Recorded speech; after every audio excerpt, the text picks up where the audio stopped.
Hi எல்லாருக்கும் வணக்கம் and welcome to TNS study circle. நான் உங்கள் நவீன்.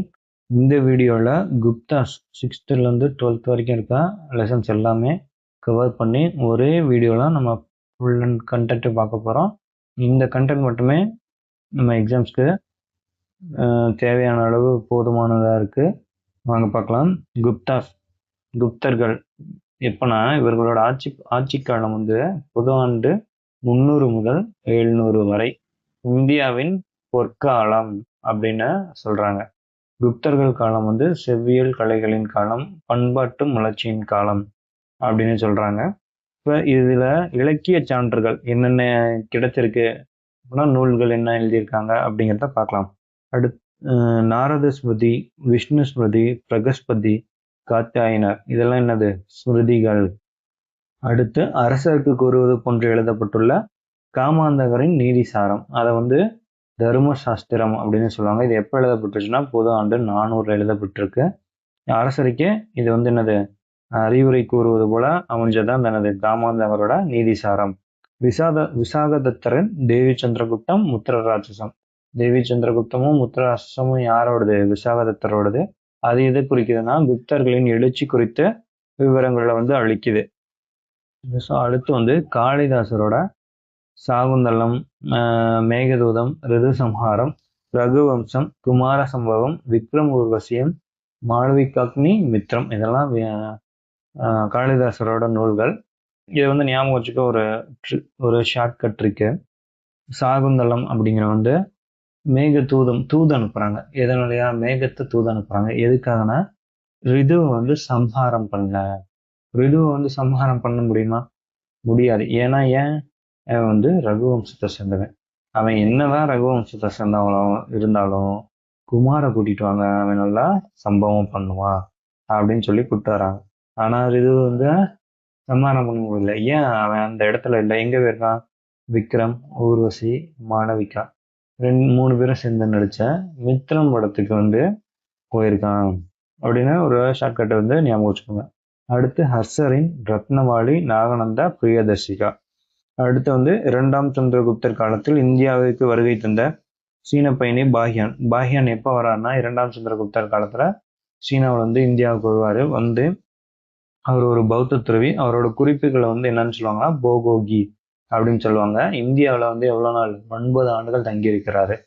தங்கி இருந்து என்னென்ன பண்றாருன்னா பெஷவார், காசி, கயா போய் பார்வையிடுறாரு. அடுத்து பாடாலிபுத்திரத்துல 3 ஆண்டுகள் 3 ஆண்டுகள் இருந்து சமஸ்கிருத மொழியையும் பௌத்த இலக்கியங்களையும் கத்துக்கிறாரு. அடுத்து பாணரோட ஹர்ஷசரிதம், பாணரின் ஹர்ஷசரிதம். அடுத்து யுவான் சுவாங்கின் சியூகி. இதெல்லாம் இலக்கிய சான்றுகளா நமக்கு கிடைக்கப்பட்டிருக்கு. அடுத்து நாணய ஆதாரங்கள் என்னென்ன அப்படிங்கிறத பார்ப்போம். குப்த அரசர்கள் வெளியிட்ட நாணயங்கள் வந்து தங்கம், வெள்ளி, செம்பு இந்த மாதிரி 3 வகையான நாணயங்கள் வெளியிட்டிருக்காங்க. வெள்ளி நாணயங்கள் பொதுவாக தங்கத்திலையும் செம்புலையும் அதிகமான நாணயங்கள் வெளியிட்டிருக்காங்க அரசர்கள். ஆனா வெள்ளியில நாணயம் விட்ட முதல் குப்த அரசர் யாருன்னா 2ஆம் சந்திரகுப்தர் தான் என்னது வெள்ளியில நாணயம் வெளியிட்டிருப்பாரு. நாணயங்கள்ல வந்து வீணை வாசிப்பது போன்ற உருவம் பொறிக்கப்பட்டிருக்கும். அது யாருன்னா சமுத்திரகுப்தரோடது. சமுத்திரகுப்தர் இன்னொரு பேர் என்னன்னா பட்டப்பேர் வந்து கவிராஜன் அப்படின்னு சொல்றாங்க. ஏன்னா அவர் ஒரு இசை பிரியர். அதனால அவரோட நாணயங்கள் என்னது வீணை வாசிப்பது போன்ற உருவம் பொறிக்கப்பட்டிருக்கும். அடுத்து கல்வெட்டு சான்றுகள். மெக்ராலி இரும்புத்தூண் கல்வெட்டு யாரோடதுன்னா 1ஆம் சந்திரகுப்தரோட சாதனைகளை பற்றி குறிப்பிடுறதா என்னது மெக்ராலி இரும்புத்தூண் கல்வெட்டு. அடுத்து அலகாபாத் தூண் கல்வெட்டு வந்து என்னன்னு சொல்லுவாங்கன்னா பிரயாக் மெய்கீர்த்தி அப்படின்னு சொல்லுவாங்க. சமுத்திரகுப்தரோட ஆட்சி, ஆளுமை, சாதனை இதெல்லாமே விளக்குறது அந்த கல்வெட்டு. இதனை பொறித்தவர் யாருன்னா ஹரிசேனர் தான் இந்த கல்வெட்டை பொறிச்சிருப்பாரு. 33 வரிகள், நாகரி வரி வடிவம். அடுத்து உதயகிரி குகை கல்வெட்டு, மதுரா பாறை கல்வெட்டு, சாஞ்சி பாறை கல்வெட்டு இதெல்லாம் யாரோடதுன்னா 2ஆம் சந்திரகுப்தரோட. பிடாரி ஒற்றைத்தூண் கல்வெட்டு வந்து ஸ்கந்தகுப்தரோடு. அடுத்து கத்வா பாறை கல்வெட்டு. அடுத்து நமக்கு கிடைச்சிருக்க சிப்பு பட்டயங்கள் என்னென்ன அப்படிங்கிறத பார்க்கலாம். மதுபான் மற்றும் சோனாபட் சிப்பு பட்டயங்கள். அடுத்து வந்து நாளந்தா களிமண் முத்திரை பொறிப்பு இதெல்லாம் நமக்கு சான்றுகளா கிடைச்சிருக்கு. அடுத்து குப்த வம்சத்தை தோற்றுவித்தவர். இப்பதான் அரசர்களுக்குள்ள வரும். இது வரைக்கும் இலக்கிய சான்றுகள், நாணய ஆதாரங்கள், பட்டய சிப்பு பட்டயங்கள் இதெல்லாம் பார்த்துட்டு வந்திருக்கோம். அடுத்து வந்து குப்த வம்சத்தை தோற்றுவித்தவர் யார் அப்படின்னா ஸ்ரீகுப்தர். அவரோட காலம் வந்து பொது ஆண்டு 240 280 வரைக்கும். ஸ்ரீகுப்தரோட மகன் தான் யாரு? கடோத்கஜர். அடுத்து கடோத்கஜரோட மகன் தான் என்னது? முதலாம் சந்திரகுப்தர். இவருதான் குப்த பேரரசின் முதல் பேரரசர். இந்த குப்தா டைனஸ்டியோட ஃபர்ஸ்ட் பேரரசர். இவர்கள்லாம் கொஞ்சம் கொஞ்சம் இடத்த ஆண்டிருக்காங்க. இவர் வந்ததுக்கு அப்புறம் தான் அந்த நிலப்பரப்பு வந்து நீண்டிருக்கு. அப்ப குப்த பேரரசின் முதல் பேரரசர் யார் அப்படின்னா முதலாம் சந்திரகுப்தர் தான் முதல் பேரரசரா கருதுறாங்க. ஸ்ரீகுப்தர், கடோத்கஜர் 2 பேரையுமே என்னது கல்வெட்டு எப்படின்னு குறிப்பிடுறாங்கன்னா மகாராஜா அப்படின்னு குறிப்பிடுறாங்க. யார் 2 பேரையும்? ஸ்ரீகுப்தரையும் கடோத்கஜரையும். நாணயங்கள் முதலாக இடம்பெற்ற குப்த அரசரின் வடிவம். ஸ்ரீகுப்தரோட வடிவம் தான் என்னது? நாணயங்கள்லாம் முதலா பொறிக்கப்பட்டிருக்கு. முதலாம் சந்திரகுப்தர் புதாண்டு 319 டு 335. குப்த பேரரசின் நம்ம ஆல்ரெடி பார்த்தோம் முதல் பேரரசர். மெக்ராலி இரும்பு தூண் கல்வெட்டு முதலாம் சந்திரகுப்தரோட சாதனைகளை பத்தி குறிப்பிடுறது என்னது? மெக்ராலி இரும்பு தூண் கல்வெட்டு. இவர் யாரை திருமணம் பண்ணிக்கிறார்னா லிச்சாவி அரச குடும்பத்தை சேர்ந்த குமாரதேவி அப்படிங்கிறவங்கள வந்து திருமணம் பண்ணிக்கிறாரு. லிச்சாவி அப்படிங்கிறது ஒரு பழமையான கன சங்கங்களில் ஒன்று. அது எங்க இருக்குன்னா வடக்கு பீகார்ல கங்கை நதிக்கும் நேபாளத்திற்கும் இடைப்பட்ட ஒரு ஆட்சி பகுதி தான் என்னது? இந்த லிச்சாவி அப்படிங்கிற அந்த அரச குடும்பத்தை சேர்ந்த குமாரதேவியை தான் இவரு திருமணம் பண்ணிக்கிறாரு. இவரை வந்து எப்படி அழைக்கிறாங்கன்னா மகாராஜா அதிராஜா. ஆல்ரெடி நம்ம பார்த்தோம் ஸ்ரீகுப்தரையும் கடோத்கஜரையும் என்ன நினைக்கிறாங்க? மகாராஜா அப்படின்னு அழைக்கிறதுனால இவர் என்னது? இவர் வந்து மகாராஜா அதிராஜா அப்படின்னு அழைக்கப்பட்டார். சந்திரகுப்தர் வெளியிட்ட தங்க நாணயங்களில் சந்திரகுப்தர், குமாரதேவி இருவரின் உருவங்களும் இடம்பெற்றுள்ளன. சந்திரகுப்தரோட வெளியிட்ட தங்க நாணயங்கள் என்ன நாணயம் தெளிவா பார்த்துங்க. தங்க நாணயங்கள்ல இருவருடைய உருவமும் இடம்பெற்றிருக்கு. லிச்சாவியா என்ற வாசகமும் பொறிக்கப்பட்டுள்ளது. அடுத்து முதலாம் சந்திரகுப்தரோட மகன் தான் யாரு? சமுத்திரகுப்தர். இவரோட காலம் பொது ஆண்டு 335 டு 380. அடுத்து சமுத்திரகுப்தர். குப்த வம்சத்தோட தலை சிறந்த அரசர் யாருன்னா சமுத்திரகுப்தர் தான். இவர் வந்து ஒரு விஷ்ணு பக்தர். இவருக்கு வந்து ஒரு குஷியான பட்டம் ஒண்ணு வழங்கியிருக்காங்க. என்னன்னா தெய்வபுத்திர சாகி அப்படிங்கிற ஒரு குஷியான பட்டம் வந்து சமுத்திரகுப்தருக்கு இருக்கு. அலகாபாத் தூண் கல்வெட்டு, பிரயாக் கல்வெட்டு ஹரிசேனரால் பொறிக்கப்பட்டது. தொகுத்தவர் வந்து ஹரிசேனர். இவர் இயற்றிய பிரயாக், இது வந்து பிரயாக் மெய்கீர்த்தி, இது வந்து பிரசஸ்தி அப்படின்னு சொல்லுவோம். இது வந்து ஒரு சமஸ்கிருத சொல். அலகாபாத் தூண்ல பொறிக்கப்பட்டுள்ளது. இதோட பொருள் என்னன்னா பிரசஸ்தி. அதோட பொருள் என்னன்னா பாராட்டி புகழ்வது. அசோகரோட தூண் ஒன்றுல வந்து பொறிக்கப்பட்ட இவர் குறித்த நீண்ட புகழரை இவர் வந்து ஒரு மௌரிய பரம்பரையிலிருந்து வந்ததா சொல்லுது. தென்னிந்தியாவில் வந்து 12 அரசர்கள், 12 அரசர்களை வந்து தனக்கு கட்டுப்பட வச்சு சிற்றரசர்களாக்கி கப்பம் கட்ட செய்தார். எங்கன்னா சவுத் சைட்ல, தென்னிந்தியாவில் சவுத்துல. அடுத்து தட்சிணபாத படையெடுப்பு, இதுதான் முக்கியமான ஒரு படையெடுப்பா கருதப்படுது. தட்சிணபாத படையெடுப்பு தென்னிந்தியாவை நோக்கி வந்த படையெடுப்பு தட்சிணபாத படையெடுப்பு அப்படின்னு சொல்றாங்க. பல்லவன் நாட்டு காஞ்சிபுரத்து விஷ்ணுகோபனை தோற்கடிச்சிட்டு போறாரு. காஞ்சிபுரம் வரைக்கும் வந்து விஷ்ணுகோபனை வந்து தோற்கடிச்சிட்டு போறாரு. அதை வந்து தட்சிணபாத படையெடுப்பு, தென்னிந்திய படையெடுப்ப என்னன்னு சொல்றாங்கன்னா தட்சிணபாத படையெடுப்பு அப்படின்னு சொல்றாங்க. டெல்லி, மேற்கு உத்தரப்பிரதேசத்தில் 4 அரசர்களை வென்றுள்ளார். இங்க டெல்லி மற்றும் மேற்கு உத்தரப்பிரதேசத்துல. வட இந்திய படையெடுப்பு கங்கை சமவெளியின் மேற்கு பகுதியில் 9 அரசர்களை வென்றுள்ளார். இங்க வட இந்தியாவில். இங்க வந்து தென்னிந்தியாவில் 12 அரசர்களை வந்து சிற்றரசர்களாக்கி கப்பம் கட்ட செஞ்சிருக்காரு. தட்சிணபாத படையெடுப்புன்னு சொல்லி காஞ்சிபுரத்து வரைக்கும் வந்து பல்லவ நாட்டு அரசனை வந்து காஞ்சிபுரத்தை விஷ்ணுகோபனை வந்து தோற்கடிச்சிட்டு போயிருக்காரு. அடுத்து டெல்லி மற்றும் மேற்கு உத்தரப்பிரதேசத்துல 4 அரசர்களை வென்றிருக்காரு. வட இந்திய படையெடுப்புங்கிறது வந்து எங்கன்னா கங்கை சமவெளியோட மேற்கு பகுதியில், கங்கை சமவெளியோட வட இந்திய படையெடுப்புன்னு என்ன சொல்றாங்கன்னா கங்கை சமவெளிக்கு மேற்கு பகுதி அங்க வந்து ஒரு 9 அரசர்களை வென்றிருக்காரு. V.S. ஸ்மித் அப்படிங்கிற ஆங்கில வரலாற்று பதிவாளர் சமுத்திரகுப்தரை வந்து இந்திய நெப்போலியன் அப்படின்னு குறிப்பிடுறாரு. சமுத்திரகுப்தரை வந்து என்னன்னு குறிப்பிடுறாரு? இந்திய நெப்போலியன் அப்படின்னு குறிப்பிடுறாரு. அடுத்து வந்து சமுத்திரகுப்தர் யாரெல்லாம் ஆதரிச்சாரு அப்படிங்கிறது அரிசேனரை ஆதரிச்சிருக்காரு. ஒரு தெரியும், அரிசேனர் தான் என்னது அந்த பிழையா கல்வெட்டை வந்து தொகுத்திருப்பாரு. வைணவ மதத்தை பின்பற்றினார். என்ன மதத்தை பின்பற்றாரு? வைணவ மதத்தை. நம்ம ஆரம்பத்திலே பார்த்திருப்போம். இவர் என்னது? ஒரு விஷ்ணு பக்தர். அஸ்வமேத யாகத்தை நடத்தினார். எதுக்காக அஸ்வமேத யாகம்? எதுக்குன்னா இராணுவ வெற்றிகளை பிரகடனம் செய்ய மீண்டும் நடைமுறைப்படுத்துறாரு. இவர் தான் அந்த குப்த அரசர்கள், அவங்க இதுக்கு முன்னாடி வந்த அரசர்கள் அதை பண்றது இல்லை. அதை வந்து மீண்டும் என்னது நடைமுறைப்படுத்துறாரு. அஸ்வமேத யாகத்தை வந்து நடத்துறாரு. வசுபந்தை ஆதரித்தார். வசுபந்தை வந்து ஆதரிக்கிறார். யார் அவர்னா ஒரு புத்த சமய அறிஞர். அடுத்து இலங்கை அரசர் வந்து மேகவர்மன் வந்து பரிசுகள் அனுப்பி கயாவில் வந்து ஒரு பௌத்த மடம் கட்ட அனுமதி கேட்கிறாரு. அடுத்து சமுத்திரகுப்தர் வந்து இசை கவிதை பிரியர். அதனால இவருக்கு வந்து கவிராஜா அப்படிங்கிற பட்டமும் வழங்கப்பட்டிருக்கு. சமுத்திரகுப்தர் தங்க நாணயங்கள்ல வீணை வாசிப்பது போன்ற சின்னம் பொறிக்கப்பட்டிருக்கு. இவர் இசை பிரியர்னால அது வீணை வாசிக்கிற மாதிரியான ஒரு உருவம் வந்து சின்னம் வந்து பொறிக்கப்பட்டிருக்கு. அடுத்து சமுத்திரகுப்தருக்கு அப்புறம் யார் வராங்கன்னா அவரோட மகன் வந்து 2ஆம் சந்திரகுப்தர் வராரு. 2ஆம் சந்திரகுப்தரோட அரசியர் வந்து குபேரநாகா மற்றும் துருபவ சுவாமினி. தனது சகோதரரான ராமகுப்தருடன் அடுத்து வந்து சந்திரகுப்தருக்கும் அவரோட சகோதரரான ராமகுப்தருக்கும் ஒரு 5 ஆண்டு காலம் வந்து ஒரு போர் நீடிக்கிறது. வாரிசுரிமையில போராடி வென்று 2ஆம் சந்திரகுப்தர் வந்து ஆட்சியை பிடிக்கிறாரு. 2ஆம் சந்திரகுப்தர் 375 415 வரைக்கும் பேரரசரோட விரிவாக்கம் வந்து உச்சத்தாங்க எட்டுது. சமுத்திரகுப்தர் ஒரு தலை சிறந்த அரசராக இருக்காரு. முதல் பேரரசரா 1ஆம் சந்திரகுப்தர் இருக்காரு. அதுக்கப்புறமா வர சமுத்திரகுப்தர் தலை சிறந்த அரசராக இருக்காரு.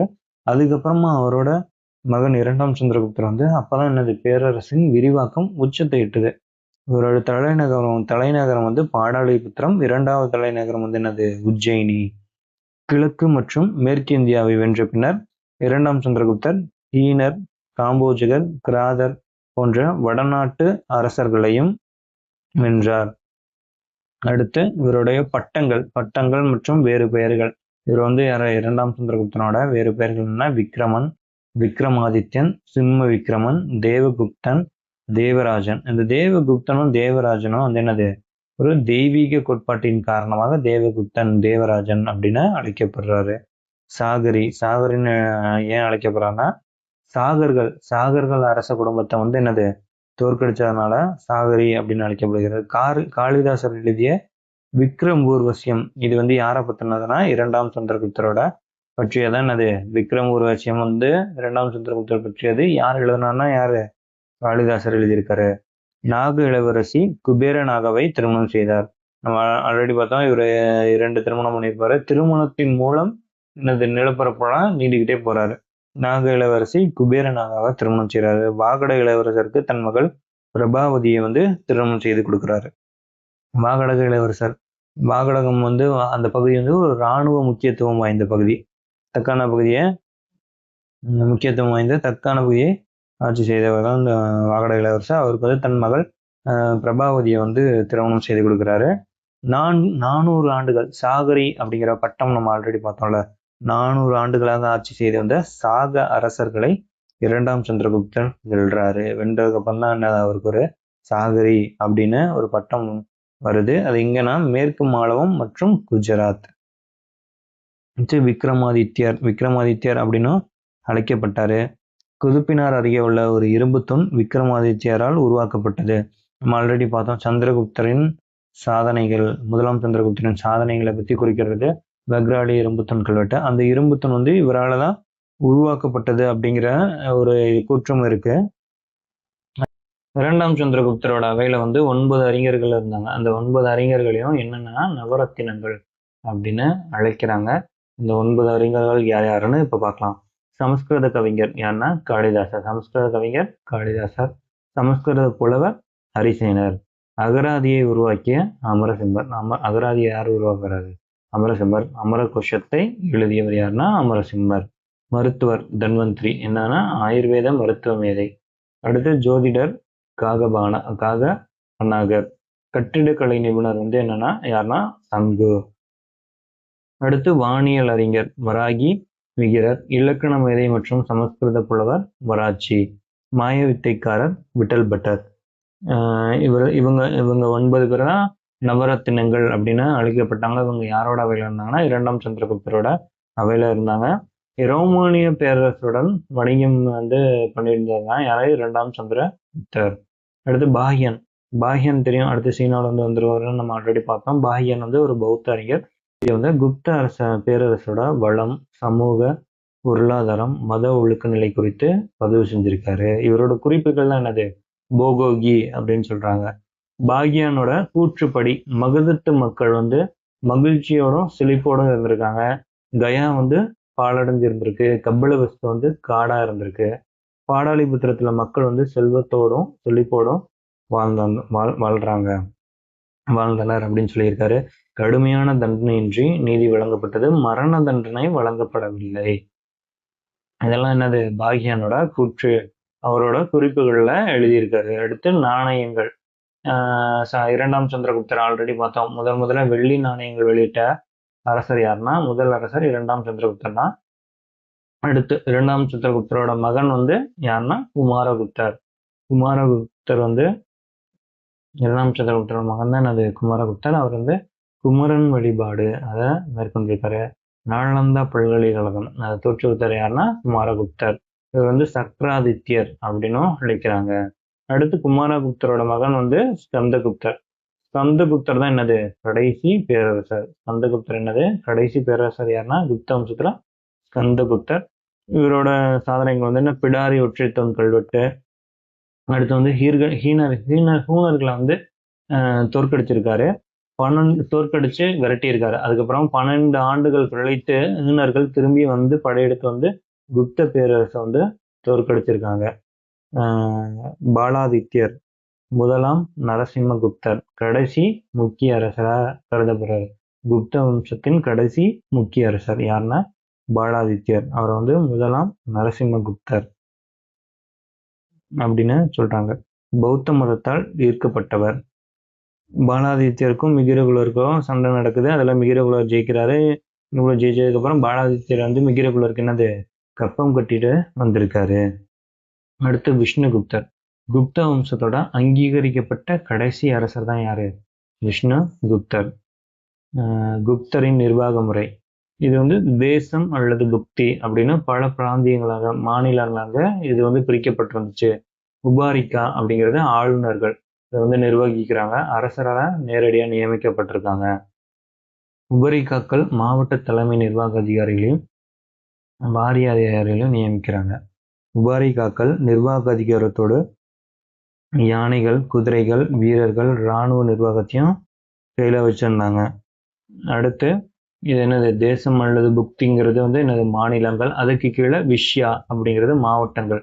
மாவட்டங்களை யார் நிர்வகிக்கிறாங்கன்னா விஷ்யபதிகள் மாவட்ட நிர்வாகத்தை மேற்கொள்றாங்க. அடுத்து கிராமிக்கா கிராம அளவில் அது யாரை நிர்வகிக்கணும்னா கிராம் அத்தியாஷியா கிராம நிர்வாகத்தை மேற்கொள்றாங்க. மாவட்ட அளவில் இருந்த ஆலோசனை குழு விஷ்யபதிகளுக்கு நிர்வாக முறையில் ஆலோசனை கூறியது. இக்குழுவிற்கு அத்தியாஷியா என்று பெயர். அத்தியாஷியா அப்படிங்கிறது பெயர். மாவட்ட அளவில் இருந்த ஆலோசனைகளை விஷ்யபதிகள் என்னது? நிர்வாக முறையில விஷ்யபதிகள் இருக்காங்கல்ல மாவட்ட அளவில், அவங்களுக்கு ஆலோசனை வழங்குறதுக்கு ஒரு குழு இருந்துச்சு. அந்த குழுவிற்கு பேர் என்னன்னா அத்தியாஷியா. அடுத்து தாமோதர்கோ செப்பேடு. இந்த தாமோதர்கோ செப்பேடு 3 உபாரிக்காக்களுக்கு மகாராஜா அப்படிங்கிற பட்டம் இருந்ததா குறிப்பிட்டிருக்கிறது இந்த செப்பேடு. இதன் மூலம் என்னது? நிர்வாகத்தில் ஆளுநர்கள் உபாரிக்காக்களுக்கு உயர் நிலையில இருந்ததா சொல்லப்படுது. மகாதாரா அப்படிங்கிற அவரோட தலைமையில அஷ்டகுல அதிகாரனா 8 உறுப்பினர்களை கொண்ட குழு குறித்து குறிப்பிடுகிறது. மகாதாரா அப்படிங்கிறது யாருன்னா கிராம பெரியவர், கிராம தலைவர் இல்ல குடும்ப தலைவரா இருக்கலாம். மகாதாராவை கீழே 8 உறுப்பினர்கள் கொண்ட ஒரு குழு வந்து செயல்பட்டிருக்கு. மாவட்ட மட்டத்துல வந்து விதி, பூமி, பதக்கா, பீடா என்ற பல்வேறு விதமான நிர்வாக அலுவல்கள் இருந்தன. இவற்றை ஆயுக்தகா, மகாதாரா, விதி மகாதாரா விதி விதி மகாதாரா அப்படிங்கிற அதிகாரிகள் என்னது ஆட்சி செய்றாங்க. அடுத்து கல்வெட்டுகள்.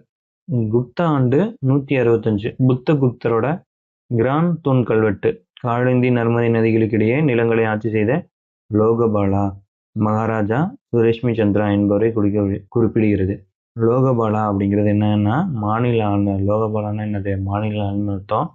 ஒரு மாநில ஆளுநருக்கு மகாராஜா அப்படிங்கிற பட்டத்தை கொடுக்கறது தான் என்னது கொடுத்துருக்கு அப்படிங்கிற ஒரு கல்வெட்டு சொல்லுது. அதுதான் புத்தகுப்தரோட இரண்டு கல்வெட்டு அதை குறிப்பிடுது. ஆளுநர்களுக்கும் என்னது அரசர்களுக்கு இணையான நிர்வாக இது வந்து கொடுக்கப்பட்டிருக்குது. இதன் மூலம் தெரிய வருது. சாஞ்சி கல்வெட்டு 2ஆம் சந்திரகுப்தர் காலம். சாஞ்சி கல்வெட்டு வந்து என்னது? 2ஆம் சந்திரகுப்தர் காலம். அதுல வந்து பஞ்சமண்டலி அப்படிங்கிறத குறிப்பிடுறது. இந்த சாஞ்சி கல்வெட்டுல என்னன்னு பாத்தீங்கன்னா பஞ்சமண்டலி அப்படிங்கிற ஒரு வார்த்தை பொறிக்கப்பட்டிருக்கு. அது என்னன்னா ஒரு குழு நிறுவனமா இருக்கலாம் அப்படின்னு சொல்றாங்க. நகர நிர்வாகத்தை வந்து என்னன்னா சுரேஷிகா அப்படின்னு சொல்றாங்க. சந்திரகுப்தர் காலத்துல இருந்த அதிகாரிகள் யார் யாருன்னா குமாரமாத்தியர்கள் அப்படின்னா வருவாய்த்துறை உயர் அதிகாரிகள். வருவாய்த்துறை உயர் அதிகாரிகளை வந்து குமாரமாத்தியர்கள் அப்படின்னு சொல்லுவாங்க. அடுத்து அமத்தியா, சச்சிவா இவங்கெல்லாம் அலுவலர்கள், நிர்வாக அதிகாரிகளாகவும் பணியாற்றி இருக்காங்க. அடுத்து குமாரமாத்தியா உயர் அதிகாரியை குறிப்பிடுவது அரசர் இல்லாட்டி பட்டத்து இளவரசர், வருவாய்த்துறை, ஒரு மாகாணம் என்று பலவற்றோடு தொடர்புடையவர்களாக இருக்கிறார்கள். குமாரமாத்தியா அப்படிங்கிறது என்னது? ஒரு உயர் அதிகாரியை குறிப்பிடுது. ஒரு அரசர் இல்லாட்டி பட்டத்து இளவரசர், இல்லை வருவாய்த்துறை அதிகாரி, இல்லை ஒரு மாகாணத்தை அவங்க நிர்வாகத்துக்கு கீழே வச்சிருக்க ஒரு ஆளா கூட இருக்கலாம் அப்படின்னு பலவற்றோடு தொடர்புடையதா இருக்குது என்னது? குமாரமாத்தியா. மகாச்சந்தி விக்கிரகா. மகாச்சந்தி விக்கிரகா அப்படின்னா அமைச்சர்களே உயர்நிலை, அதுதான் மகாச்சந்தி விக்கிரகாங்கிறது தான்.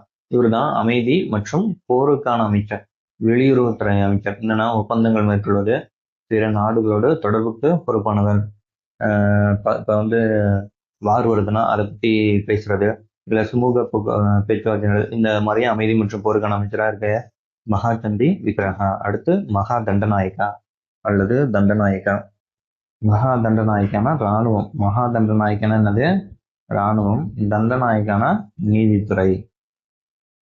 மகா அஸ்வபதி அப்படிங்கிறது குதிரைப்படை தலைவரை குறிக்கிறது. மகா அஸ்வபதி, அஸ்வம்னாலே தெரியும் குதிரை.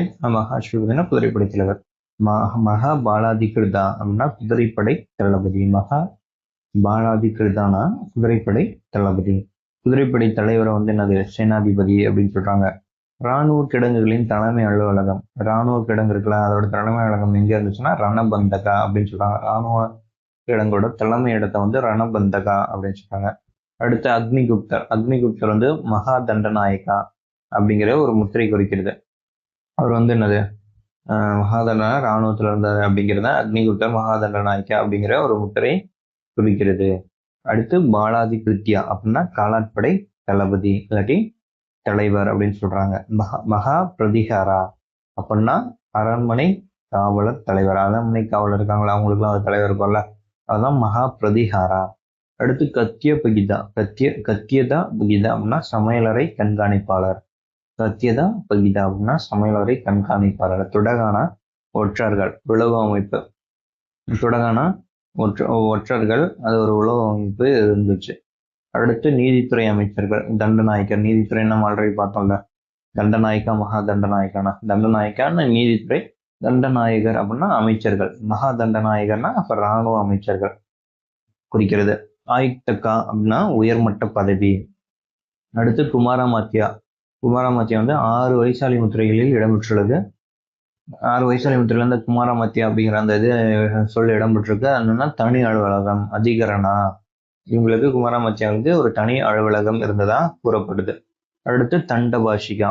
தண்டபாஷிகா அப்படின்னா மாவட்ட காவல் தலைமை அலுவலகம், போலீஸ் ஸ்டேஷன் மாதிரி. தண்டபாஷிகா ஒரு வைசாலி முத்திரை வந்து குறிப்பிடுது. ஹரிசேனர் வந்து ஆல்ரெடி பார்த்துருப்போம்.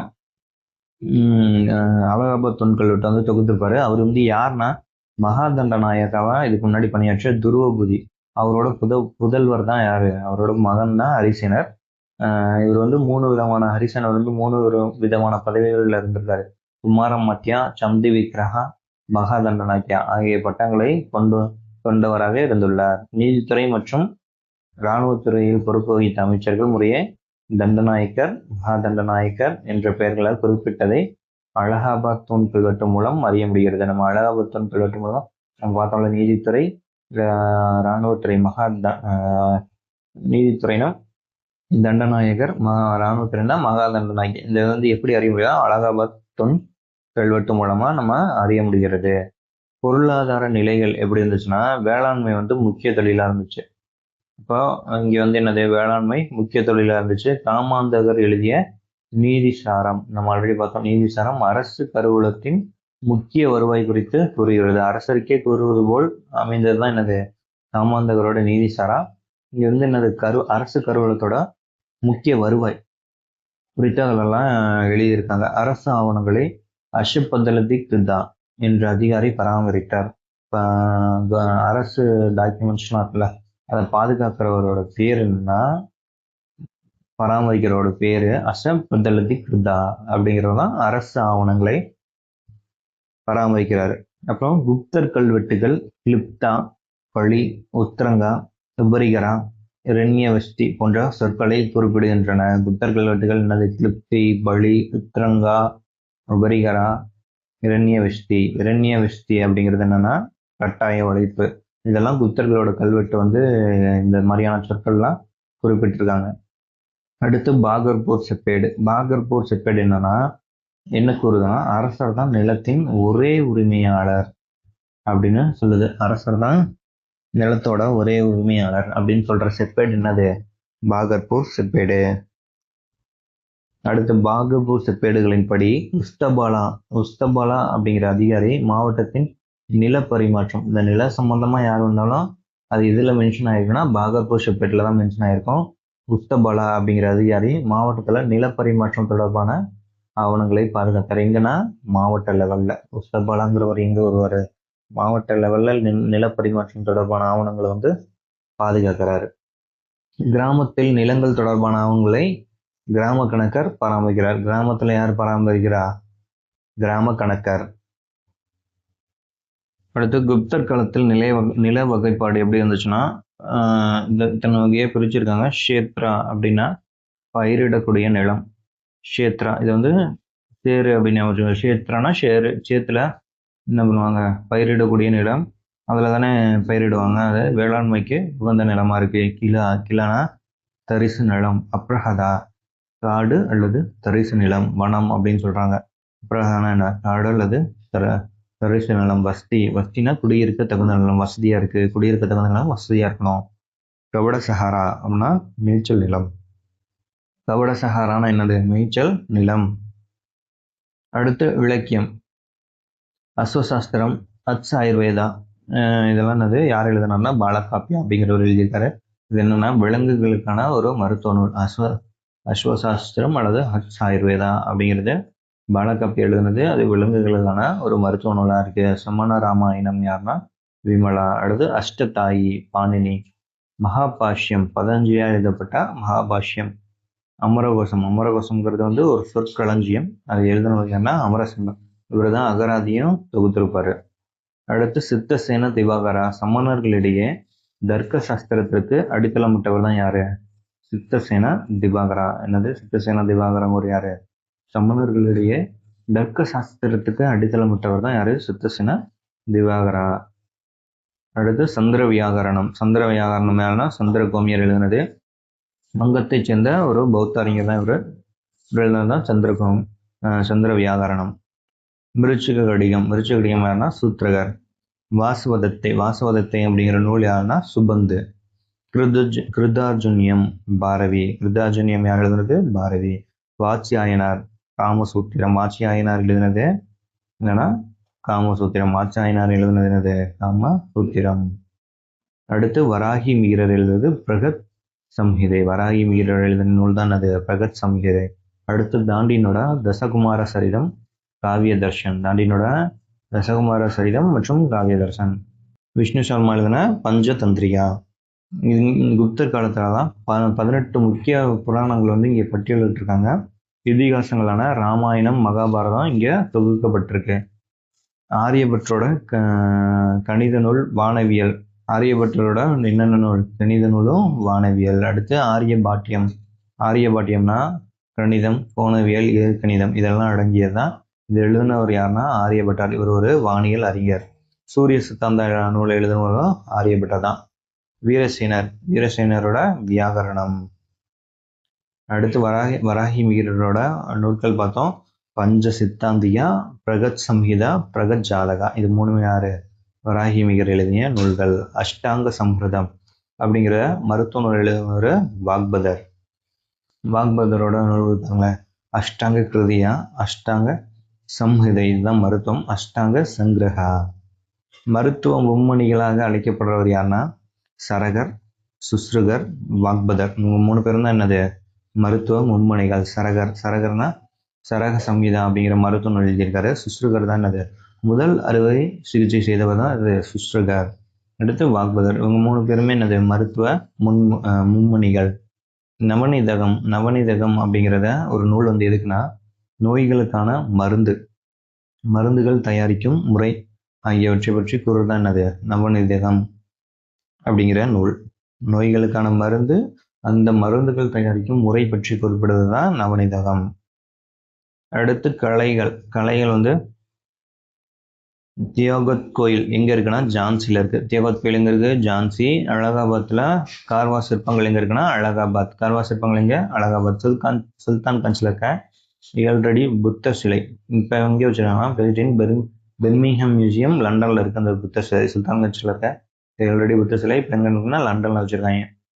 அடுத்து ஓவியங்கள். அஜந்தா குகை, குவாலியர் பாக் குகை ஓவியங்கள். அஜந்தா சுவர் ஓவியங்கள் வந்து சுவரின் பூச்சு காய்ந்த பின் வரையப்படவே.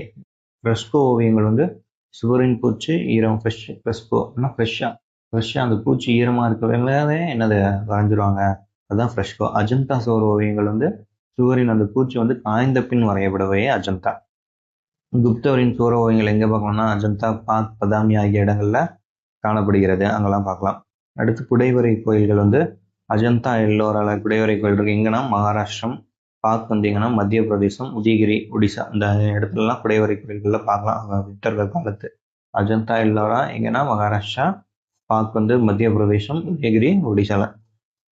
கோயில்கள்லாம் எப்படி இருந்துச்சு அப்படிங்கிறத தட்டையான கூரை கொண்ட சதுர கோயில்கள். எப்படி சதுரமா கோயில்கள் இருந்துச்சு. தட்டையான கூரை கொண்ட சதுர கோயில்கள். விமானத்துடன் அப்படின்னா 2வது மாடி இருக்கு. விமானத்துடன் 2வது மாடியை தான் விமானம் சொல்றாங்க. கூடிய தட்டையான கூரை கொண்ட சதுர, தட்டையாகவும் இருக்கு, இப்படி கூரை மாதிரி கொண்ட சதுர கோயில்கள் இருக்கு. வளைகோட்டு கோபுரம் இப்படி வளைஞ்சு இந்த மாதிரி வளைஞ்சிருக்கு. வளைகோட்டு கோபுரம் இப்படி இந்த மாதிரியான கோபுரம் வந்து நாகராபாணி அந்த சிகரம் கொண்ட கோயில்கள் இருக்கு. செவ்வக கோயில்கள் இப்படி இருக்கு. செவ்வக கோயில் இருக்கு. வட்ட வடிவ கோயில்கள்லாம் இருக்கு. இக்கோயில்கள் வட இந்தியாவில் நாகர கட்டடக்கலை பாணியிலும் தென்னிந்தியாவில் திராவிட கட்டடக்கலையும் பின்னர் கட்டப்பட்டன. வட இந்தியாவில் என்னது நாகரபாணி யூஸ் பண்ணியிருக்காங்க. தென்னிந்தியாவில் திராவிட கட்டடக்கலை பாணி யூஸ் பண்ணியிருக்காங்க. தியோகர் பஞ்சாயதன முறைப்படி மகாவிஷ்ணுவின் 10 அவதாரங்களை மையப்படுத்தி கட்டப்பட்டதும் 10 அவதாரம் மையப்படுத்தி தசாவதார கோயில் கட்டப்பட்டது. எங்கன்னா தியோகர்ல. என்ன முறைப்படி? பஞ்சாயதன முறைப்படி தியோகர்ல வந்து கட்டப்பட்டது. யாரு? மகாவிஷ்ணுவோட 10 அவதாரத்தை பேஸ் பண்ணி கட்டப்பட்டதுதான் இந்த கோயில். அடுத்து சாந்திநாதர்ங்கிற ஒரு சமணத்துறவிக்கு ஒரு கோயில் கட்டியிருக்காங்க. அடுத்து ஜபல்பூர் அருகில் திகாவா மகாவிஷ்ணுவுக்கு ஒரு கோயில். எங்கன்னா ஜபல்பூர் அருகில் திகாவால மகாவிஷ்ணுவுக்கு ஒரு கோயில். கட்டுமான கோயில்களை முதன்முதலாக கட்டியவர்கள் யாரு? குப்தர்கள் தான். அடுத்து ஸ்தூபிகள் வந்து எங்க இருக்கு? சமத், ரத்னகிரி, மிர்புர்கான். சமத் உத்தரப்பிரதேசம், ரத்னகிரி வந்து ஒடிசா, மிர்புர்கான் வந்து சிந்து. இப்போ சமத்னகிரி உத்தரப்பிரதேசம், ரத்னகிரி ஒடிசா, மிர்புர்கான் வந்து சிந்து. உலோக சிற்பங்கள். நம்ம புத்தரோட சிற்ப சிலைகள். அப்புறம் பீகார்ல நாளந்தால உள்ள புத்தரோட 18 அடி என்ன சிலை? செப்பு சிலை இங்க இருக்கு பீகார்ல நாளந்தால. அப்புறம் சுல்தான் கஞ்ச்ல இருக்க 7 அடி புத்தர் சிலை. இதெல்லாம் உலோக சிற்பங்களா கருதப்படுது. அடுத்து ஏனைய நிலக்கொடைகள் அக்ரஹார மானியம், தேவகிரகார மானியம், சமய சார்பற்ற மானியம், இந்த மாதிரி நிலக்கொடைகளும் கொடுத்துருக்காங்க. அக்ரஹார மானியம் அப்படின்னா இது வந்து பிராமணர்களுக்கு தரப்படுவது. இது நிரந்தரமானது, பரம்பரையாக வரக்கூடியது, இதுக்கு வரி கிடையாது. அக்ரஹார மானியம்ங்கிறது என்னது? பிராமணர்களுக்கு கொடுக்குறாங்க, நிரந்தரமா அவங்களே வச்சுக்குவாங்க, பரம்பரையா அப்படியே வந்துகிட்டே இருக்கும், இதுக்கு வரி கிடையாது. தேவகிரகார மானியம் எதுனா கோயில் வேலை பார்க்குறாங்களே, கோயில் பராமரித்து வழிபாடு ஆகிய பணிகளுக்காக பிராமணர்கள், வணிகர்கள் ஆகியோருக்கு அளிக்கப்படும் நில மானியம் தான் என்னது? தேவகிரகார மானியம். அடுத்து சமய சார்பற்ற மானியம். குப்தர்களுக்கு கீழே இருந்த நிலப்பிரபுகளுக்கு தரப்பட்ட மானியம் தான் என்னது? சமய சார்பற்ற மானியம். நில குத்தகை வகை நிவிதர்மா, நிவிதர்மா, அக்ஷயனா, அப்ரத தர்மா, பூமி சித்ராயனா, இதெல்லாம் நில குத்தகை வகை. எப்படி குத்தகைக்கு வராம பார்ப்போம். நிவிதர்மா அப்படின்னா அறக்கட்டளை மூலம் நில மானியம். வடக்கு மத்திய இந்தியா, வங்கத்தில் இங்கே இது வந்து நிலவி இருக்கு. என்னது?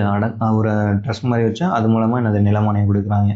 நிவிதர்மா அக்ஷயனா நிரந்தரமான அறக்கட்டளை, பெற்றவர் அதிலிருந்து வரும் வருவாயை பயன்படுத்திக் கொள்ளலாம். அதுல அந்த நிலத்தின் மூலமா வர வருவாயை வந்து எனது பெற்றோர்கள் பயன்படுத்திக் கொள்ளலாம். அப்ரத தர்மா வருவாயை பயன்படுத்தலாம், பிறருக்கு தானம் செய்ய முடியாது, நிர்வாக உரிமையும் இல்லை. அந்த லேண்ட் மூலமா வர வருவாயை வந்து பயன்படுத்திக்கலாம், பிறருக்கு வந்து என்னது? அதை தானமா நீங்க கொடுக்க முடியாது, அந்த அதை நிர்வகிக்கிற உரிமையும் என்னது? கிடையாது. பூமி சித்ராயனா தரிசு நிலத்தை முதலாக சாகுபடி நிலமாக மாற்றுவதற்கு தரப்படும் உரிமை இந்த நிலத்திற்கு குத்தகையிலிருந்து விலக்களிக்கப்பட்டது. ஒரு தரிசு நிலத்தை சாகுபடி நிலமா, விவசாய நிலமா மாற்றுறவங்களுக்கு தரக்கூடியதான் இது பூமி சித்ராயனா. அவர்களுக்கு இதுல இருந்து குத்தகையிலிருந்து என்னது? விலக்கு அளிக்கப்படுகிறது. வரி குப்தர் காலத்துல விதிக்கப்பட்ட வரிகள்லாம் என்னென்னு பார்ப்போம். நிலவரியே அரசின் முக்கிய வருவாயாக இருந்திருக்கு. நிலவரி என்னது? அரசோட முக்கிய வருவாயாக இருந்திருக்கு. இதுல பல விதமான வரிகள் விதிச்சிருக்காங்க, என்னென்னு பார்க்கலாம். பாகானா விளைச்சலில் அரசன் பெறும் வழக்கமான 1/6 பங்கு. நார்மலா ஒரு விளைச்சல் விவசாயம் பண்ணி விளைவிக்கிறாங்களா, அதுல 1/6 பங்கு வந்து அரசனுக்கு தரணும். அதுதான் அது பாகா அப்படின்னா விளைச்சல்ல 1/6 பங்கு. போகா பாகா அப்படின்னா அரசர் வருவான் வந்துட்டு பாகா அப்படின்னா வச்சுக்கோங்க, நீங்க விளைவிச்சதுல 1/6 பங்கு எடுத்து வந்து கொடுக்கணும். அடுத்து போகா அப்படின்னா என்ன வச்சுக்கோங்க, எல்லாம் காய்கறி, விறகு, பூக்கள் எல்லாம் போய் காட்டில் பொறுக்கிட்டு வந்துருப்பீங்களா, அதெல்லாம் எடுத்து வந்து கொடுக்கணும். போகா அப்படின்னா அரசருக்கு கிராமங்கள் அவ்வப்போது வழங்க வேண்டிய பழங்கள், விறகு, பூக்கள் போன்றவை. கரானது கிராமத்தினர் மீது குறிப்பிட்ட கால இடைவெளியில் கிராமங்களில் விதிக்கப்படும் ஒரு வரி வருடாந்திர நிலவரியின் ஒரு பகுதி அல்ல. இது வந்து ஒரு வருடாந்திர நிலவரி கிடையாது. கிராமத்தினர் மீது குறிப்பிட்ட ஒரு கால இடைவெளியில் வந்து கிராமங்கள் இந்த வரியை விதிக்கிறாங்க. என்னன்னு கரா அப்படிங்கிறது. பள்ளி அப்படிங்கிறது ஆரம்பத்துல விருப்பப்பட்டு வழங்கிட்டு இருந்தாங்க வரியா இருந்திருக்கு, பின்னர் கட்டாய வரியா மாற்றப்பட்டிருக்கு. இது வந்து ஒரு ஒடுக்குமுறை வரி அப்படின்னு சொல்றாங்க இதை பள்ளி. உதியங்கா அப்படிங்கிறது காவல் நிலையங்களின் பராமரிப்பிற்காக விதிக்கப்பட்ட காவல் வரியாக இருக்கலாம், அல்லது நீர் வரியாகவும் இருக்கலாம். இது ஒரு கூடுதல் வரி. உதியங்கிறது என்னது? காவல் நிலையம் பராமரிப்பதற்கான காவல் வரி அல்லது நீர் வரியாகவும் இருக்கலாம் அப்படின்னு சொல்றாங்க. இது ஒரு கூடுதல் வரி. உபரிகரா அப்படின்னா கூடுதல் வரி. ஹிரண்யானா அது தங்க நாணயங்கள் வைத்திருப்பவர்கள் மீது விதிக்கப்படும் வரி தான் என்னது? ஹிரண்யா. இது எப்படின்னா ஒரு நேரடி பொருள். நடைமுறையில் சில குறிப்பிட்ட தானியங்கள்ல விளைச்சல்ல ஒரு பங்கு அரசின் பங்காக பொருளாகவோ அளிப்பது. ஒரு நேரடி பொருளாவோ இல்லை நடைமுறையில வந்து ஒரு குறிப்பிட்ட தானியங்கள் அதுல அரசருக்கு வந்து ஒரு பங்குன்னு கொடுக்கறதா என்னது? ஹிரண்யா. தங்க நாணயங்கள் மீதான வரி. வாதா பூதா அப்படின்னா காற்றுக்கும் ஆவிகளுக்கும் செய்ய வேண்டிய சடங்குகளுக்காக விதிக்கப்பட்ட பல்வேறு வரிகள். அழிவகரான என்னது? கலப்பை வைத்திருக்கும் ஒவ்வொரு உழவரும் கட்ட வேண்டிய கலப்பை வரி. இப்போ அழிவகரம் அப்படின்னா கலப்பை வரி. விவசாயிகள் வச்சிருக்க கலப்பைக்காக கட்ட வேண்டிய வரி தானே அது அழிவகரா. சுல்கா அப்படின்னா சுங்க வரி. சுல்கா அப்படின்னா சுங்க வரின்னா நமக்கு தெரியும், டோல். அது மாதிரி வர்த்தகர்கள் நகரத்திற்கு துறைமுகத்திற்கு கொண்டு வரும் வணிக சரக்குகளையும் அரசருக்கு பங்கு இந்த சுங்க நுழைவு வரி. அவங்க உள்ள இங்க விற்க வராங்கன்னா அந்த நுழைவு வரியை கொடுக்கணும். அதுக்கு பேர் தான் அது சுல்கா. கிளிப்தா, உபகிளிப்தா நிலவுப்பதிவின் போது விதிக்கப்படும் விற்பனை வரி. நிலவுப்பதிவின் போது விதிக்கப்படும் விற்பனை வரி தான் அது கிளிப்தா, உபகிளிப்தா. அடுத்து நீர்ப்பாசனம். நீர்ப்பாசனம் வந்து பந்தியா, கரா அப்படிங்கிறதெல்லாம் என்னது அணைகள். பந்தியா, கரா அப்படிங்கிறது அணைகள். அப்படின்னா எது குறிப்பிடுதுன்னா நாரத ஸ்மிருதி குறிப்பிடுது. பந்தியா, கரா அப்படிங்கிறதெல்லாம் அணைகள். நாரத ஸ்மிருதி குறிப்பிடுது. வயல்களில் வந்து வெள்ளங்களிலிருந்து பாதுகாக்கிறதுக்கு தான் என்னது பந்தியா அணை. வயல்களை வந்து வெள்ளங்களை வந்து பாதுகாக்கிறதுக்கு பந்தியா, பாசனத்திற்கு உதவிய கரா. அப்போ பந்தியாங்கிறது என்னது, வெள்ளம் வர வயல்களை வந்து வெள்ளத்துல இருந்து தடுக்கிறதுக்காக ஒரு அணை, பாசனத்துக்கு உதவுறதுக்கு ஒரு அணை கரா அப்படிங்கிறது. ஜல நிர்கமா இது வந்து ஒரு வடிகால் அமைப்பு. அமரசிம்மர் குறிப்பிடுகிறார். தண்ணீர் தேங்குவதை தடுக்க, தண்ணீர் தேங்கி இருக்கிறத தடுக்கிறதுக்காக ஒரு வடிகால் அமைப்பு இது பண்ணியிருக்காங்க. அது வந்து அமரசிம்மர் குறிப்பிட்டிருக்காரு. அடுத்து சுதர்சனா ஏரி எங்கன்னா குஜராத் கிர்ணமலை அடிவாரத்துல இருக்கு. சுதர்சனா ஏரி எங்கன்னா குஜராத் கிர்ணமலை அடிவாரத்து. அடுத்து வணிகமும் வர்த்தகமும். சிரஸ்தி, சத்தவாக அந்த மாதிரியான பிரிவுகள் இருந்துச்சு. சிரஸ்தி அப்படின்னா வணிக் அப்படின்னு இன்னொரு பேர் இருக்கு. சிரஸ்தி அப்படிங்கிறவங்க என்னன்னா ஒரே இடத்துல தங்கி இருப்பவர், நிலையாக வணிகத்தை நிர்வகிப்பது. ஒரே இடத்துல இருந்து அங்கேயே வணிகம் பண்றது. சாத்தவாகா, வாகனா வாகனம், வாகனம் ஏறி போய் லாபத்திற்காக ஒரு ஊரா சென்று வணிகம் செய்பவர். எருது பூட்டிய வண்டிகளில் அந்த வாகனத்தை எடுத்துக்கிட்டு சாத்தவாகா ஒவ்வொரு ஊரா போய் வணிகம் செய்பவர். வணிக மையம் இருந்திருக்கு எங்கன்னா வங்கம்ல தாமிரலுப்தி வணிக மையம். அடுத்து குப்தர் கால சமூகம் எப்படி இருந்துச்சுன்னா, குப்தர் காலத்துல அதிக வட்டிக்கு கடன் கொடுக்கும் முறை நடைமுறையில இருந்திருக்கு. இப்ப கடன் கொடுத்தல் வாங்கல் போங்கலாம் என்னது நடைமுறையில இருந்திருக்கு. அதுவும் அதிக வட்டிக்கு கடன் கொடுக்கும் முறை நடைமுறை இருந்திருக்கு. சாதி முறை, சாதியை தீவிரமா பின்பற்றிருக்காங்க. பெண் அடிமை முறை இருந்திருக்கு. மனுஸ்மதி வந்து குழந்தை திருமணம் அதை பத்தி சொல்லியிருக்கு. உடன்கட்டை ஏறுமுறை பின்பற்றுறது. குழந்தை திருமணம் இருந்திருக்கு. உடன்கட்டை ஏறுமுறை பின்பற்றப்பட்டிருக்கு. ஆச்சாரியா, ஆசிரியர்களுக்கு சமூகத்தில் உயர்ந்த மதிப்பு இருந்தது. ஆச்சாரியா அப்படிங்கிற அந்த ஆசிரியர்களுக்கு சமூகத்துல வந்து உயர்ந்த மதிப்பு இருந்திருக்கு. பாக்யன் கங்கை சமவெளி வந்து என்னன்னு சொல்றான்னா ஒரு பிராமண பூமி அப்படின்னு சொல்றாரு. பிராகிருத மொழி ஒவ்வொரு இடத்துக்கு தகுந்தாப்புல அந்த பிராகிருத மொழியை வந்து மதுரை வந்து சூரசேனி, பண்டேல்கண்ட் அவுத்துல வந்து அத்மகதி, பீகார்ல வந்து மகதி வடிவம். இந்த மாதிரியான வடிவங்கள்ல அது இருக்கு பிராகிருத மொழி. பிராகிருதம் வந்து மக்களால் பேசப்பட மொழியாக இருந்த போதிலும் குப்தர்கள் சமஸ்கிருதத்தை அலுவல் மொழியாக கொண்டிருந்தனர். இப்போ பிராகிருதம் வந்து மக்கள் பேசும் மொழியா இருக்கு. ஆனால் குப்தர்கள் அலுவல் மொழியா என்னது சமஸ்கிருதத்தை வச்சிருந்தாங்க. நாலந்தா பல்கலைக்கழகம். நாலந்தா பல்கலைக்கழகம் எங்க அமைஞ்சிருக்குன்னா பாட்னா இங்க இருக்கு. பாட்னாவுக்கு தென்மேற்கே 95 கிலோமீட்டர் தூரத்தில் பீகார் ஷெரீப் நகரத்துக்கு அருகே உள்ளது. பாட்னாவுக்கு தென்மேற்கே 95 கிலோமீட்டர் அதுக்கப்புறமா பீகார் ஷெரீப் நகரம் இருக்கு. அங்க அமைஞ்சிருக்கு. பாட்னா இங்க மகாவிஹாரா அப்படின்னு சொல்றாங்க. நாலந்தா மகாவிஹாரா யுனெஸ்கோவால அங்கீகரிக்கப்பட்டிருக்கு. 1915 அகழாய்வு பண்ணியிருக்காங்க.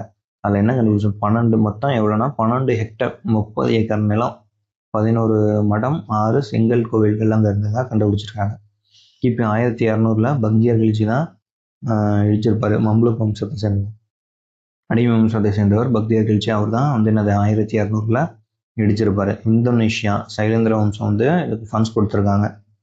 அடுத்து 2ஆம் சந்திரகுப்தரோட பட்டப்பேர்கள் ஆல்ரெடி பார்த்தோம்ல, இதுதான் விக்ரமாதித்யர், நரேந்திர சந்திரர், சிம்ம சந்திரர், நரேந்திர சிம்மர், விக்ரம தேவராஜா, தேவகுப்தர், தேவஸ்ரீ, இதெல்லாம் 2ஆம் சந்திரகுப்தரோட பட்டப்பெயர்கள். பொதாண்டு 7ஆம் நூற்றாண்டில் இந்திய பண்பாடு சிறப்புற்று இருந்ததாக சீன பயணி இட்சிங் வந்து குறிப்பிடுறார். பொதாண்டு எப்போ 7ஆம் நூற்றாண்டுல இந்திய பண்பாடு வந்து சிறப்புற்று இருக்கு அப்படின்னு சீன பயணி இட்சிங் குறிப்பிடுகிறார். குப்தர்களோட ஆட்சி அமைப்பு. குப்த அரசர்கள் வந்து தெய்வீக உரிமை கோட்பாட்டை நடைமுறைப்படுத்துறாங்க. தெய்வம் தான் அட் லாஸ்ட் பவர், அதுக்கு கீழே அரசர் தான் நேரடி கடவுளோட பிரதிநிதியா இருக்காரு அப்படிங்கிற மாதிரி ஒரு தெய்வீக கோட்பாட்டை உள்ள கொண்டு வராங்க. அரசர் கடவுளின் பிரதிநிதியாக கருதப்பட்டால் அரசர் கடவுளுக்கு மட்டுமே பதில் சொல்ல கடமைப்பட்டவர், மற்றவர்களுக்கு பதில் சொல்ல வேண்டிய இதில்லை அப்படிங்கிற ஒரு கோட்பாட்டை வந்து குப்த அரசர்கள் கடைபிடிச்சிருக்காங்க. நாலந்தா பல்கலைக்கழகம் பார்த்தோம், பீகார்ல ஷெரீப் நகரத்துல அருகே உள்ளது. அது வந்து பொது ஆண்டு 5ஆம் நூற்றாண்டு முதல் 1200 வரை நல்ல புகழ்பெற்று செழிப்போடு இருந்தது. அப்போ தான் இந்த காலகட்டத்தில் தான் பக்தியார் கில்ஜி வந்து அதை இடிச்சிருப்பார். 5ஆம் நூற்றாண்டு குப்த பேரரசின் ஆதரவில் தலைத்தோங்கி இருந்தது. 5ஆம் நூற்றாண்டு குப்த பேரரசோட ஆதரவில் தலைத்தோங்கி இருக்குது. கண்ணோசி சேர்ந்த பேரரசர் ஹர்ஷரின் ஆதரவில் சிறப்புற்றது. முக்கிய பாடப்பிரிவாக பௌத்த தத்துவம் இருந்திருக்கு. யோகா, வேத இலக்கியங்கள், மருத்துவம் எல்லாமே என்னது கற்பிக்கப்பட்டன. யுவான் சுவாங் பௌத்த தத்துவத்தை பற்றி படிப்பதில் பல ஆண்டுகள் இங்கே செலவழிச்சிருக்காரு. யுவான் சுவாங் என்னது பௌத்த தத்துவங்களை பற்றி படிப்பதில் பல ஆண்டுகள் இங்கே செலவழிச்சிருக்காரு. அந்த வளாகத்தில் 8 மகா பாடசாலைகளும் 3 மிகப்பெரிய நூலகங்களும் இருந்தன. நாலந்தா யுனெஸ்கோவால் உலக பாரம்பரிய சின்னம் அப்படின்னு எப்போனா 2016 அறிவிச்சிருக்காங்க. ஹூணர்கள் ஆல்ரெடி பார்த்தோம். ஹூணர்கள் வந்து நாடோடி பழங்குடியினர். ஹீனர்கள் ஆல்ரெடி பார்த்தோம்.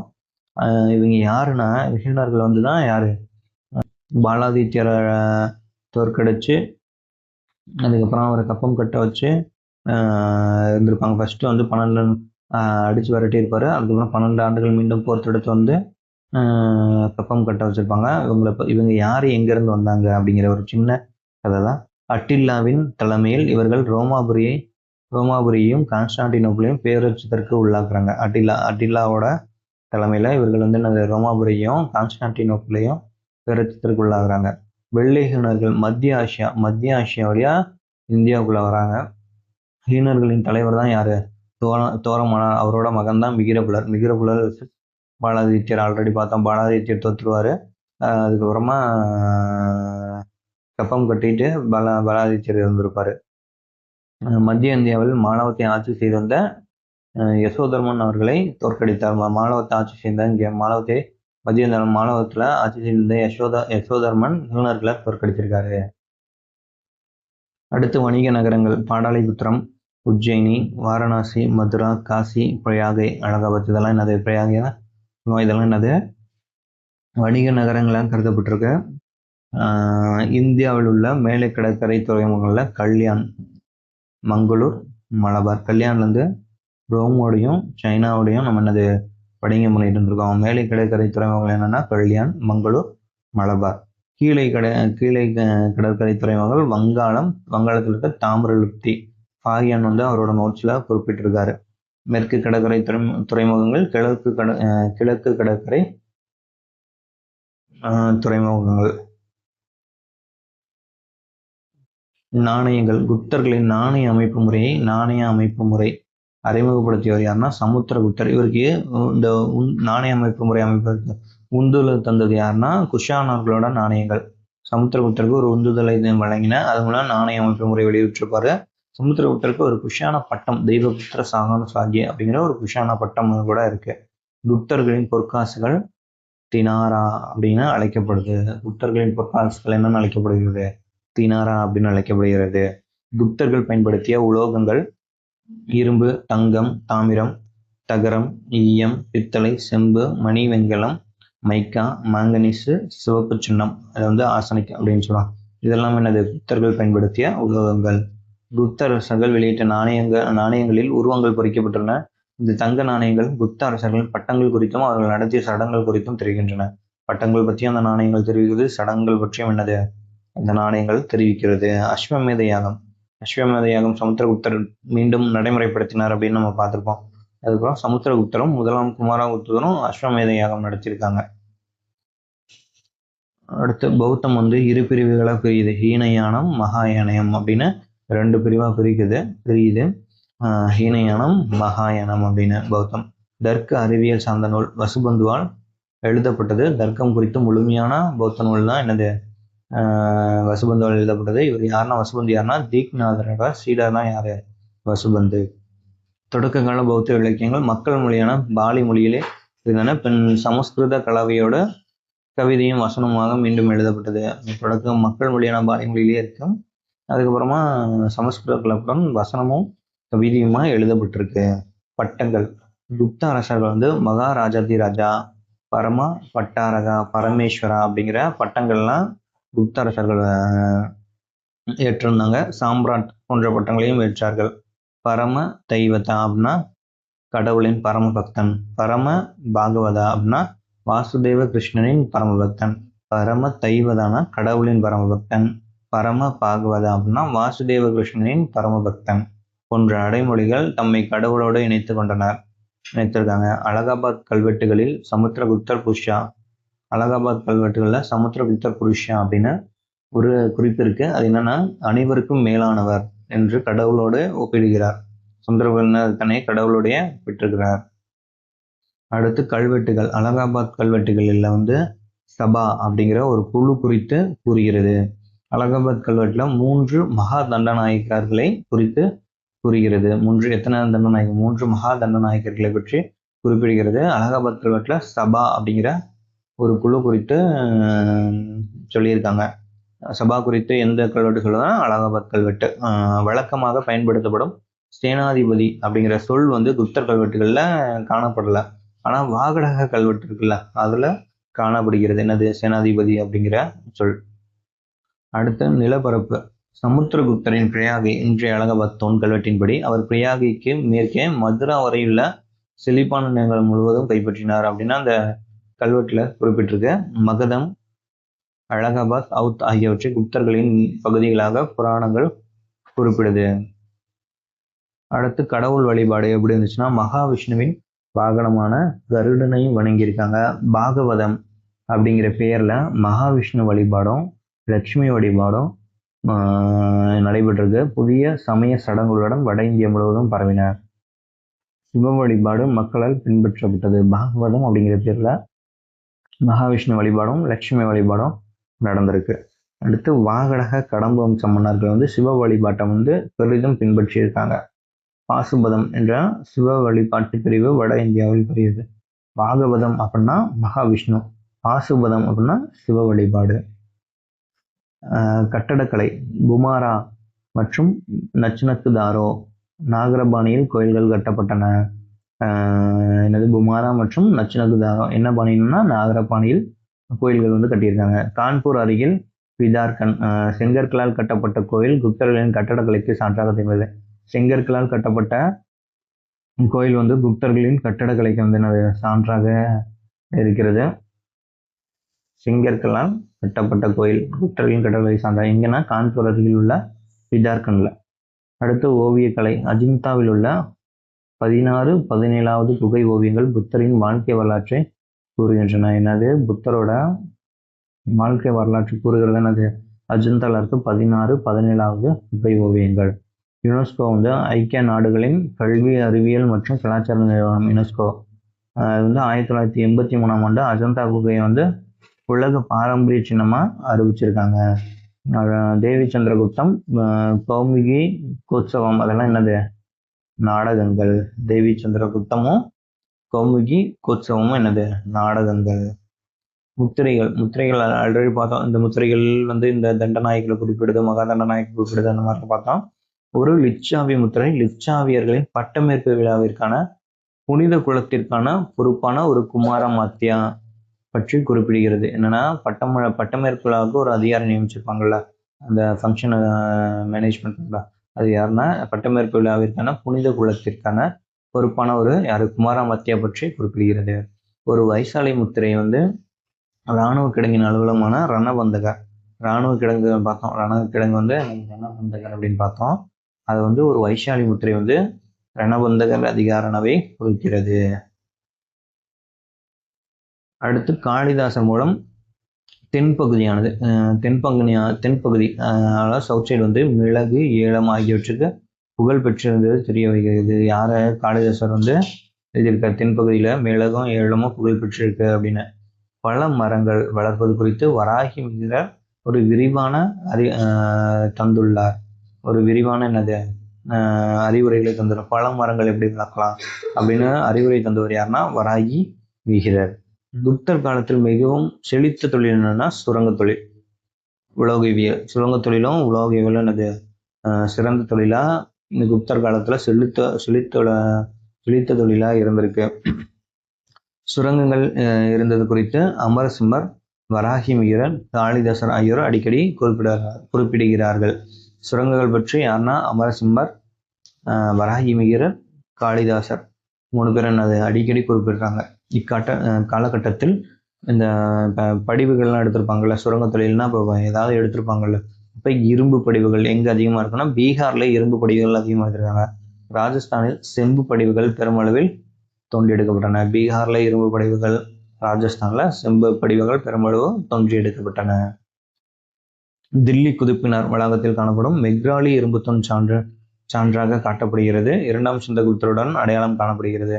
அதாவது முதலாம் சந்திரகுப்தரோட சாதனைகளை பற்றி விளக்குறதான் அது மெக்ராலி இரும்புத்தூண் கல்வெட்டு. அது வந்து இரண்டாம் சந்திரகுப்தன் அவரு வச்சதாகவும் கூறப்படுகிறது. நாரத ஸ்மிருதி, பிரகஸ்பதி ஸ்மிருதி வணிக குழுக்களின் அமைப்பு செயல்பாடு குறித்து விவரிக்கின்றன. என்னது நாரத ஸ்மிருதியும் பிரகஸ்பதி ஸ்மிருதியும் வணிக குழுக்கள அவங்களோட அமைப்பு மற்றும் செயல்பாடு குறித்து விவரிக்கிறது. ஒரு குழுவில் குழு தலைவர் 2, 3, 5 நிர்வாக அதிகாரிகள் இருந்ததாக அந்த வணிக குழுக்களுக்கு ஒரு குழுவில் வந்து குழு தலைவர் வந்து 2, 3, 5 நிர்வாக அதிகாரிகள் இருந்ததாக குறிப்பிடுகின்றது. தமது குழு உறுப்பினர்களின் தகராறுகளின் மீது தீர்ப்பு வழங்கியது குறித்து பிரகஸ்பதி ஸ்மிருதி கூறியது. இப்போ அந்த குழுக்குள்ள சண்டையெல்லாம் வரும்ல, அதன் சம்பந்தமா வந்து சண்டைக்கு தீர்ப்பு வழங்கியதை பற்றி என்னது பிரகஸ்பதி ஸ்மிருதி கூறுது. மேற்கு கரையில வந்து பார்த்தோம், மேற்கு கரை துறைமுகம் கல்யாண், சால் இதெல்லாம் வணிக துறைமுகங்களும் மலபார், மங்கள், சலோபடானா, நயோபடானா, பந்தோபடானா அப்படிங்கிற வணிக சந்தைகள்லாம் இருந்திருக்கு. வணிக துறைமுகங்கள் கல்யாண், சால், வணிக சந்தைகள் மலபார், மங்களூர், சலோபடானா, நயோபடானா, பந்தோபடானா அப்படிங்கிறதெல்லாம் வணிக சந்தைகள் இருந்திருக்கு மேற்கு கரையில. வங்கத்தின் தாமிரபரணி கிழக்கு கடற்கரையின் முக்கிய வணிக மையம் என்று பாஹ்யான் குறிப்பிடுகிறார். வங்கத்தின் தாமிரபரணி கிழக்கு கடற்கரையில வந்து முக்கியமான வணிக மையம் அப்படின்னு பாஹ்யான் வந்து குறிப்பிடுறார். அபூர்வமான ரத்தின கற்கள், மெல்லிய துணி வகைகள், வாசனை திரவியங்கள் இந்தியாவிலிருந்து விற்கப்பட்டன. ரத்தின கற்கள், மெல்லிய துணி வகைகள், வாசனை பொருட்கள்லாம் அந்த திரவியங்கள்லாம் இந்தியா வந்து விற்கப்பட்டன. சீனாவில இருந்து பட்டு இங்கே இறக்குமதி பண்ணியிருக்காங்க. பட்டும் இதர பொருட்களும் இறக்குமதி செய்யப்பட்டன. இரண்டாவது குழுவைச் சேர்ந்த கோயில்கள் திராவிட முறையின் பல கூறுகளை கொண்டுள்ளவையாக உள்ளன. அது என்னது திராவிட பாணியில இருக்க கூறுகளை கொண்ட கோயில்களா இருக்கு. கருவறைக்கு மேலே சிகரம், கருவறைக்கு இங்க கருவறைக்குன்னா அதுக்கு மேலே சிகரம் அமைக்கும் புதுமை மூன்றாவது பாணியின் சிறப்பாகும். நாகரபாணியின் முக்கிய அம்சம், நாகரபாணியின் முக்கிய அம்சம் அந்த கருவறைக்கு மேல கோபுரம் அமைக்கிறது. சிகரம் அமைப்பது புதுமை, மூன்றாவது பாணியின் சிறப்பு நாகரபாணி அப்படிதான் முக்கிய அம்சமா இருக்கு. கல் சிற்பக்கலைக்கு சிறந்த சான்று சாரநாத்தில் காணப்படும் நிற்கும் நிலையில் உள்ள புத்த சிலை. கல் சிற்பக்கலைக்கு சிறந்த எடுத்துன்னா சாரநாத்தில் காணப்படும் நிற்கும் நிலையில் உள்ள புத்த சிலையை சொல்றாங்க. புராண சிற்பங்களில் மிகவும் அழகானது உதயகிரி குகையின் நுழைவாயில் இருக்கும் வராக அவதார சிலை. புராண சிற்பங்கள் இருக்குல்ல, அதுல மிகவும் அழகானதா இருக்கு உதயகிரி குகையோட நுழைவு வாயில் இருக்கும் வராக அவதார சிலை தான் அது சிற்பங்களிலே, புராண சிற்பங்களிலே மிகவும் அழகானதா இருக்கு.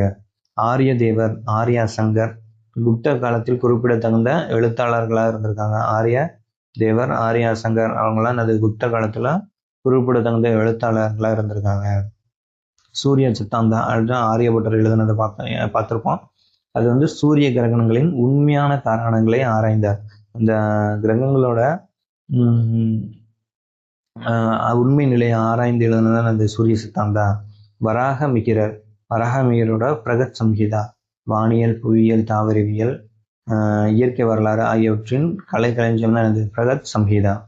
பிரம்மகுப்தர் பிரம்மஸ்புதா சித்தாந்தா, கண்டகாத்தியா கணிதம் மற்றும் வானவியலுக்கான நூல்களை எழுதியிருக்காரு. பிரம்மகுப்தர் வந்து பிரம்மஸ்புதா சித்தாந்தா, கண்டகாத்தியகா கணிதம் மற்றும் வானவியலுக்கான நூல்கள் எழுதியிருக்காரு. மதுரா பாடலிபுத்திரம் குறித்து பாஹ்யான் வந்து என்ன சொல்லியிருக்காங்கன்னா, மதுராவில் மக்கள் தொகை அதிகமாக இருந்துச்சு, மகிழ்ச்சியாக இருந்தாங்க, குடும்பத்தை பதிவு செய்ய வேண்டிய அவசியம் அங்கே இல்லை அப்படின்னு சொல்றாங்க. அரசருக்கு சொந்தமான நிலத்தில் விவசாயம் செய்தவர்கள் மட்டுமே தான் தானியத்தில் ஒரு பகுதியாக என்னது அரசருக்கு தர வேண்டும். அரசரோட நிலத்துல விவசாயம் செஞ்சவங்க தான் தான் விவசாயம் பண்ணதுல ஒரு பங்கை வந்து அரசருக்கு தரணும், மற்றபடி தர தேவையில்லை. மீண்டும் மீண்டும் கலகம் செய்தால் என்னது வலது கையை துண்டிக்கிறாங்க. பிராகிருதம் வந்து மக்களால் பேசப்படும் மொழியாக இருந்த போதிலும் குப்தர்கள் வந்து சமஸ்கிருதத்தை அலுவல் மொழியாக பயன்படுத்தியிருக்காங்க. முதலாம் சந்திரகுப்தர் கான்ஸ்டான்டினோபிள் நகரை உருவாக்கிய ரோமானிய பேரரசர் மகா கான்ஸ்டான்டைனோட சமகாலத்தவர். முதலாம் சந்திரகுப்தரும் மகா கான்ஸ்டைனும் சமகாலத்தவராக இருந்திருக்காங்க. இதோட நமக்கு குப்தாஸ் வந்து ஃபுல்லாக முடிஞ்சிருச்சு. இந்த ஒரே வீடியோவில் இந்த குப்தாஸ் வந்து ஃபுல்லாக முடிஞ்சிருச்சு. இதை ஒரு வீடியோ போதும். நீங்கள் குப்தாஸ் வந்து எந்த கொஷின்ஸ் கேட்டாலுமே அட்டன் பண்ணிடலாம். நீங்கள் இந்த வீடியோவை பார்த்துட்டு நீங்கள் பிஒய்க்யூ எடுத்து சால்வ் பண்ணி பாருங்கள். எல்லா கொஷின்ஸுமே இதில் கவர் ஆகிருக்கும். தேங்க்ஸ் ஃபார் வாட்சிங். வீடியோ பிடிச்சிருந்துச்சுன்னா லைக்ஸ் பண்ணுங்கள். உங்கள் ஃப்ரெண்ட்ஸ்க்கும் ஷேர் பண்ணுங்கள். தேங்க்யூ. மறக்காமல் சப்ஸ்கிரைப் பண்ணிக்கோங்க. இது மாதிரியான வீடியோஸ் கண்டிப்பாக நம்ம சேனலில் கண்டினியூஸாக வரும். பாருங்கள், யூஸ் பண்ணிக்கோங்க. தேங்க்யூ.